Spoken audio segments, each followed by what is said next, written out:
आंचल car के पास खड़ी उस पूरे डाक बंगले को देख रही थी।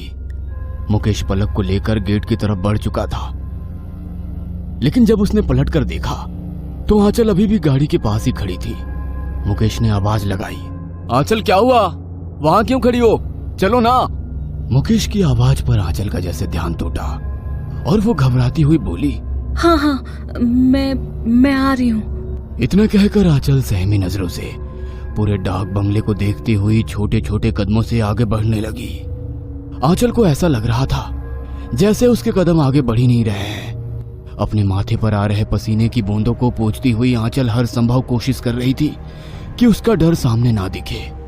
आ गया, मुझे तो लगा था तू इस बार भी नहीं आएगा।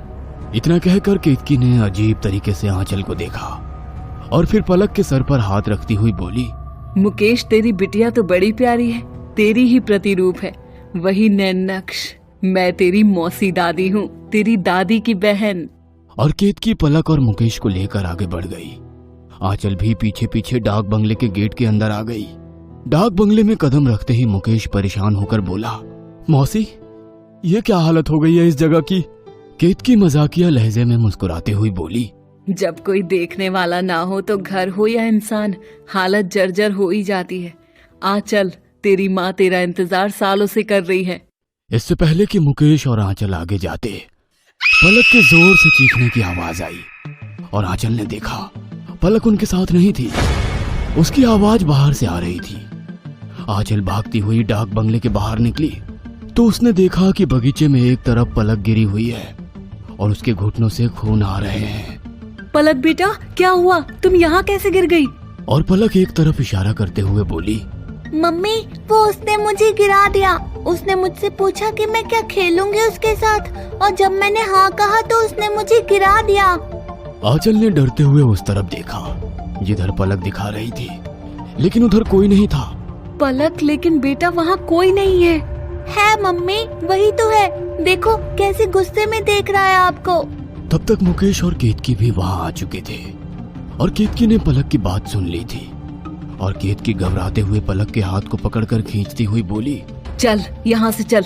इतना कहकर केतकी पलक को लेकर भीतर चली गई और जाते जाते डर कर पीछे पलटकर उस तरफ देखने लगी जिस तरफ पलक ने दिखाया था। आंचल ने घबराकर चारों तरफ देखा और वो भी तुरंत बंगले के अंदर चली गई। मुकेश अपने परिवार के साथ अपनी माँ के कमरे में जा चुका था। कमरे में जाते ही अपनी माँ पर जैसे ही उसकी नजर पड़ी, मुकेश की आंखें भर आई। मुकेश अपनी माँ के पैरों के पास बैठकर उनके पैरों को छूता हुआ बोला, माँ ये सब क्या हो गया है, मुझे माफ कर दो। इतना कहकर मुकेश की आंखों से आंसू का एक बूंद उसकी माँ के पैरों पर गिरा और उसकी माँ जो शायद सोई हुई थी, उनकी आंखें खुल गई। उन्होंने जब मुकेश, आंचल और पलक को देखा तो भावुक होती हुई बोली, तुम लोग आ गए। मुकेश बेटा, मुझे तो लगा था शायद इस जन्म में अब मैं तुम्हें नहीं देख पाऊंगी मेरे बच्चे। पलक जो अपनी दादी से मिलने के लिए इतनी उत्साहित थी, अपनी दादी के रूम में मानव कंकाल को देखकर घबराकर आंचल के पीछे छिप गई थी और उसकी दादी ने प्यार से कहा, मेरी बच्ची इधर आ, अपनी दादी के पास आ। लेकिन पलक को उनके पास आने में भी डर लग रहा था। पलक की दादी ने अपने तकिए के नीचे टटोला और हाथ में कुछ सिक्के लेकर बोली, सालों से ये अपने सिरहाने लेकर सोई हूँ कि जब तुझे देखूंगी तो दूंगी। ये ले मेरी बच्ची, दादी का आशीर्वाद ले।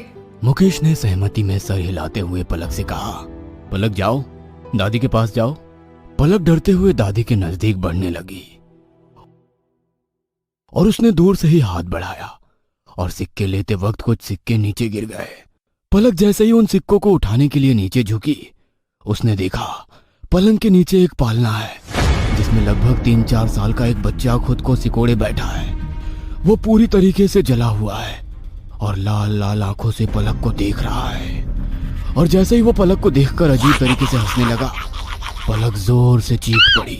मुकेश और आंचल ने बोला, क्या हुआ पलक? वो बेड के नीचे, दादी के बेड के नीचे। इतना बोलते बोलते पलक बेहोश हो गई। मुकेश ने तुरंत देखा और बोला, बेड के नीचे तो कुछ भी नहीं है, तो ये बेहोश क्यों हुई? मुकेश की माँ और केतकी घबराकर एक दूसरे की तरफ देखने लगे। तब केतकी ने बोला, चल चल निकल यहाँ से, जल्दी निकल। माँ से मिल लिया, अब उसे आराम करने दे, बाद में आना। केतकी, मुकेश और आंचल पलक को लेकर उस कमरे से निकल गए और जाते जाते उसने मुकेश की माँ को इशारा किया और उस कमरे के दरवाजे को बंद करके चली गई। हॉल में लाकर पलक को लिटाते हुए आंचल गुस्से में बोली, देखा तुमने, इसलिए मैं कहती थी मुझे यहाँ नहीं आना, लेकिन तुम खुद तो आई ही, मुझे और मेरी बच्ची को भी यहाँ लाकर फंसा दिया। अरे इतना ही अपनी माँ से लगाव था तो उन्हें यहाँ से ले जाते, हम वहाँ उनकी देखभाल कर लेते। मैंने कभी मना किया है क्या? केतकी आंचल की बात सुन रही थी। उसने आंचल पर तंज करते हुए कहा, तुझसे और उम्मीद भी क्या की जा सकती है? ये तो मैं पहले से ही जानती थी कि मुकेश सालों से यहाँ नहीं आया और इसके पीछे तेरा हाथ है। आप लोग बहस मत करिए। मौसी, आप जानती हैं मैं यहाँ क्यों नहीं आता था। इस जगह ने मुझसे मेरा सब कुछ छीन लिया, तो इस जगह में क्या लेने आता। खैर, अब उन बातों को करने का कोई मतलब नहीं है। केतकी आंचल को घूरते हुए बोली, मैं चलती हूँ, बाद में आऊंगी तुम लोगों के लिए खाना लेकर, तब तक तुम लोग भी आराम करो। मुकेश, तेरा कमरा अभी भी वैसा ही है जैसा तू छोड़ कर गया था। तेरी माँ हर दूसरे दिन उसकी सफाई करवाती है, तुम लोग वहाँ आराम से रह सकते हो। केतकी के जाते ही मुकेश और आंचल पलक को लेकर अपने कमरे में चले गए। पलक को बेड पर सुलाकर मुकेश अपनी माँ के कमरे की तरफ चला गया और आंचल पलक के साथ लेटी रही और उसे भी नींद आ गई। आधी रात को आंचल की नींद खुली तो उसने देखा मुकेश अभी तक नहीं आया है। पलक अब तक बेसूध से सोई हुई थी। आंचल ने सोचा चलकर मुकेश को देखा जाए। इससे पहले कि वो बिस्तर से उतरती, आंचल के कमरे में उसे किसी छोटे बच्चे की रोने की आवाज सुनाई दी। ऐसा लगा जैसे कोई 3-4 साल का बच्चा जोर जोर से रो रहा है। आंचल घबराती हुई उठी और चारों तरफ देखकर बोली, कौन है यहाँ? लेकिन वहां आंचल को कोई नहीं दिखा। तभी उसे लगा जैसे उसके कमरे के दरवाजे के बाहर से कोई तेजी से गुजरा है और आंचल भागती हुई बाहर देखने गई तो वहां उसे कोई नजर तो नहीं आया, लेकिन भुट्टे के दाने बिखरे हुए नजर आए। ये देखकर आंचल डरते हुए बोली, ये भुट्टे के दाने कहाँ से आए? तभी बाहर जोर से बिजली चमकी, जिसकी रोशनी से पूरा डाक बंगला 1 सेकंड के लिए नहा गया और अचानक बाहर जोरों से बारिश की आवाज आने लगी। घबराई हुई आंचल ने मुकेश को आवाज लगाई, मुकेश, कहाँ हो तुम? आंचल को लगा जैसे वो पूरा डाक बंगला हिल रहा है और वहां जैसे भूकंप आया हो। आंचल से खड़ा नहीं हुआ जा रहा था और तभी जहां वो खड़ी थी वहां का जमीन धसी और आंचल जमीन के नीचे समा गई। आंचल चीखती हुई आंखें बंद करके खड़ी रही और जब उसने आंखें खोली तो वो तहखाने में थी। आंचल घबराती हुई बोली, ये मैं कहाँ आ गई हूँ? यहाँ मुझे कौन लेकर आया? तभी फिर से उसे एक खिलखिलाते हुए बच्चे की आवाज सुनाई दी और आंचल को लगा उसके पीछे कोई खड़ा है। आंचल ने जैसे पीछे पलटकर देखा तो एक 3-4 साल का बच्चा खड़ा था और वो हंसते हुए बोला, नहीं माँ, आज भी मेरे लिए भुट्टे लाई हो? उस बच्चे को देखते ही आंचल पूरी तरीके से बेजान हो गई थी। वह थम से जमीन पर बैठ गई और डरते हुए बोली, नहीं, ये नहीं हो सकता, ये कैसे हो सकता है? क्या नहीं हो सकता? क्या मैं यहाँ नहीं हो सकता? उस बच्चे के इतना कहते ही उस पूरे तहखाने में आग लग गई और आंचल चारों तरफ से आग में जलने लगी और चिल्लाने लगी। वो बच्चा जो अब तक एक मामूली बच्चे की तरह खड़ा था, उसकी चमड़ी जल जल कर उड़ने लगी और वो बड़ा ही भयानक हो गया और भयानक तरीके से बोला, कुछ याद आया नहीं माँ? इस बच्चे के इतना कहते ही आंचल के आंखों के सामने 10 साल पुरानी वो एक एक चीज घूमने लगी। आंचल नई नई दुल्हन बनकर आई थी मुकेश के इस डाक बंगले में। आंचल मुकेश की दूसरी पत्नी थी। मुकेश की पहली पत्नी अपने बेटे के जन्म के बाद ही स्वर्ग सिधार हो गई थी, लेकिन सबके जोर देने पर बेटे के खातिर मुकेश ने दूसरी शादी कर ली थी।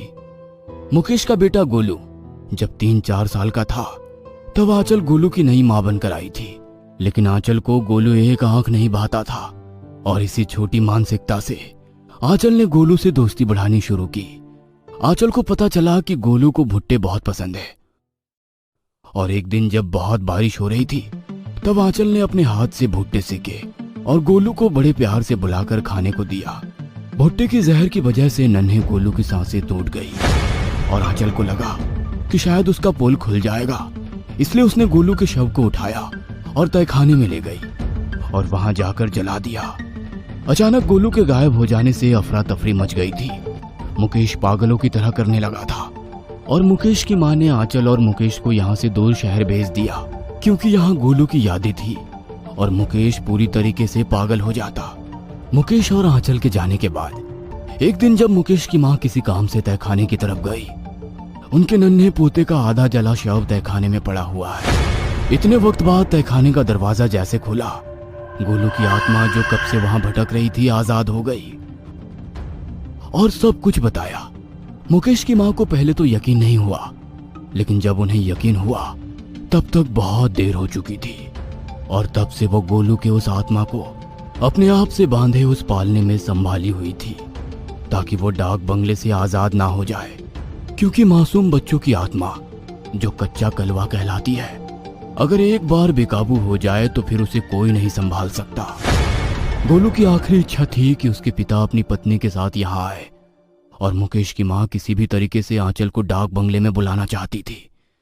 आंचल उस आग में जलती हुई चीख रही थी, चिल्ला रही थी, अपने गुनाहों की माफी मांग रही थी और गोलू हंसता हुआ धीरे धीरे गायब हो रहा था। जाहिर सी बात थी कि गोलू का बदला पूरा हो चुका था। गोलू की आत्मा की मुक्ति के साथ ही आंचल उसी आग में जलकर खाक हो गई और साथ ही साथ ऊपर डाक बंगले में गोलू की दादी भी अपने इस कष्टमयी जीवन से आजाद हो गई थी। मुकेश को लग रहा था कि एक बार फिर डाक बंगले ने उसका सब कुछ छीन लिया है। उसकी पत्नी का कहीं पता नहीं था और उसकी मां उसके आते ही मौत को समा गई थी। केतकी जो बिना किसी दुख के ये सब देख रही थी, उसने मुकेश को सारी सच्चाई बताई और ले जाकर आंचल के उस जले हुए शव को दिखाया। सब कुछ सुनकर मुकेश बिल्कुल सुन्न पड़ चुका था। मुकेश ने हमेशा हमेशा के लिए उस डाक बंगले में ताला लगाया और अपनी बेटी पलक के साथ इस जगह से दूर चला गया, फिर कभी लौट कर नहीं आया।